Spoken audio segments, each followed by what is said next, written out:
Hello，各位朋友，大家好，我哋又見面啦。因為咧，之前咧有一集講翻我哋叫做 CGF 嘅原理同埋應用啦。咁跟住咧有好多朋友係問喎，跟住咧就有關注點特別高嘅。我哋咧就今次用翻兩集詳細咁樣解釋下 CGF 喺口腔科入邊如何去運用。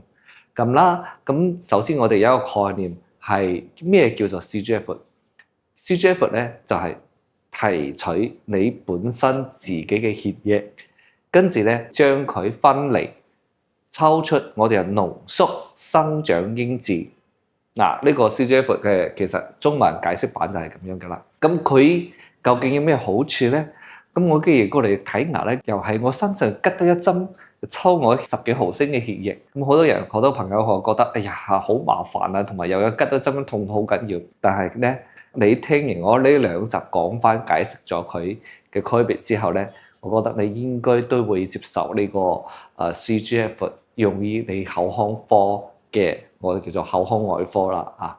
咁樣你大家可以首先睇到幾個方面咧，就一個就係骨增量同埋骨頭結石嘅修復，第二個咧就牙周治療，第三個就掹牙創傷嘅癒合。咁呢三個咧，其實無非就係一個乜嘢咧？就口腔外科。大家知啦，掹牙咧，你掹咗牙齒之後咧，醫生叫你你咬完翻去可以走噶啦。咁點解話哇咁大個窿喎會出血喎？點算好咧？咁通常咧呢個咧就係因為你本身自己血液入邊含有凝血因子，咁會令到個傷口咧好快就連塊，咁啊可以止到血噶啦。唔係話咧，咁你諗人哋真係流血不止啊！咁你有咁大創傷喺度有咁大口個牙齒有個咁大窿，咁靠佢自己癒合好難啊嘛。但係咧健康嘅人咧就係有咁嘅功能，佢慢慢個傷口咧就我哋叫做就係喺大概半個鐘左右咧。個血塊咧就連結咗，所以通常醫生咧掹咗牙齒都叫你咬半個鐘啦，咬1個鐘之後掠咗埋棉花就得噶啦。咁基本上你個傷口係唔會出血噶啦。咁我哋咧就係因為係用翻呢個自身血液入邊含有呢個叫濃縮嘅生長因子。呢個生長因子有咩功能咧？咁佢就係有今日有主講嘅話題。喺我哋係睇呢幅圖可以睇到，其實呢個流程係咁樣噶啦。我哋通常會吸咗兩管，一個係7cc，一個係10cc，一共係17毫升嘅血液，自己嘅血液。跟住咧，我用翻呢個離心機，將佢離心咗之後，即係我哋咧係呢個 CGF 咧，我哋叫做離心機運用方面嘅第3代，而家最先進嘅。一早期咧。就 PIF 咁呢種咧，我哋下一集就講翻佢兩個區別喺邊度。呢話大概幾年前咧，就大部分係用翻呢個 PIF 嘅。咁好啊，我哋繼續講翻呢個 CGF 咧，就頭先講嘅係離心機，佢呢個叫做分階層、分階級，同埋個離心個運用更加先進，就唔係一個持久一個離心，所以咧佢就可以分層分個幾層出嚟。大家睇到嚇，佢。離咗心之後咧，我哋就會分層到好明顯。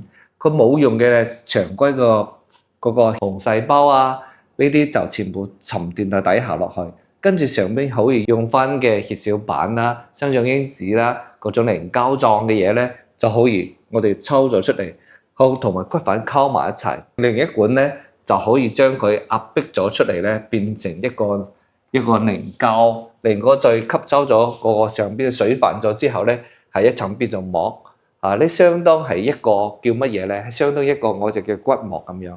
通常補翻嘅骨膜係1500、2000蚊嘅，所以咧我哋喺自身血液入邊就可以提取咗呢啲，用翻你呢個我哋叫做我哋相當於骨膜嘅作用咁咯。好啦，咁我哋繼續講翻咧成個運用原理。第一步抽自身自己血液，跟住去離心機離咗，通過10幾分鐘離心咗之後，分層分咗血液各種成分，跟住佢而一部分咧可以溝埋啲骨粉，另一部分咧係用佢邊一個好似 jelly 狀況嘅一個凝膠，呢個凝膠咧再壓迫一下，將水分壓出嚟之後咧，我哋就可以得到一張大概係有 10cc 毫升嘅血液咧，我可以得到一個6到8mm乘以15mm左右嘅凝膠，所以其實佢係好可觀嘅。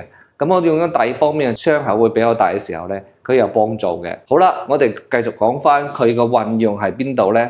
首先係對於骨增量，如果徐醫生用翻最多就呢個叫骨增量嘅呢個手術。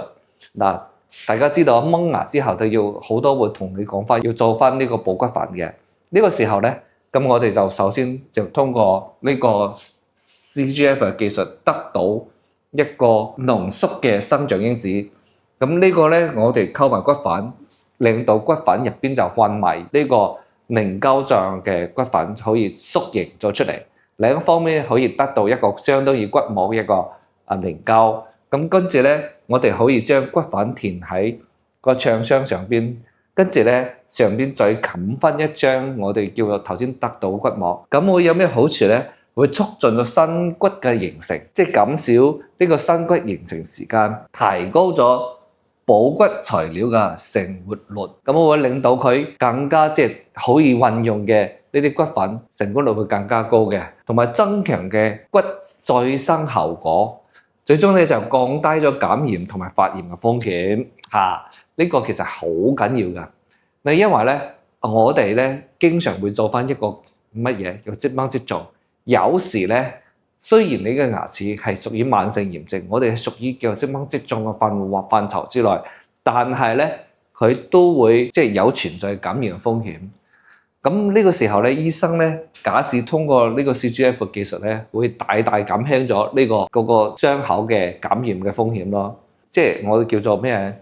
就建議你係用翻呢個CGF 技術。咁崔醫生其實收你好良心嘅，收幾百蚊就意思下咁就得啦。因為醫生需要有我哋咧係需要各種嘅補助材質。係用翻呢個嘢，咁通常咧，醫生假設唔用翻呢個同埋有，我哋係有做個比較嘅。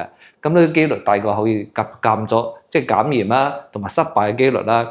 同樣假使呢個可能100粒，可能有3-5粒失敗，呢個呢就100粒，可能1粒失敗，唔係絕對唔存在又冇問題。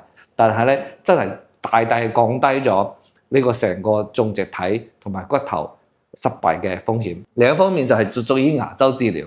牙周治療嘅時候，大家知道啦，我哋牙周係要刮開牙肉啦，甚至乎都係有補骨嘅。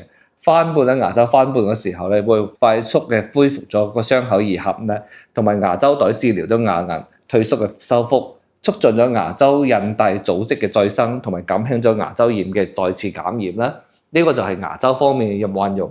當然啦，同樣掹牙嘅傷口同呢個我哋叫做骨頭增量係同樣嘅道理嘅，都係可以大大減輕咗呢個牙齒佢出現咗感染嘅風險。好啦，今集咧我就係通過呢3個方面去話俾大家知，其實咧真係可以幫助到你嘅嗰個種植體同埋或者掹牙傷口，會大大減輕咗感染風險同埋促進傷口癒合嘅。拜拜。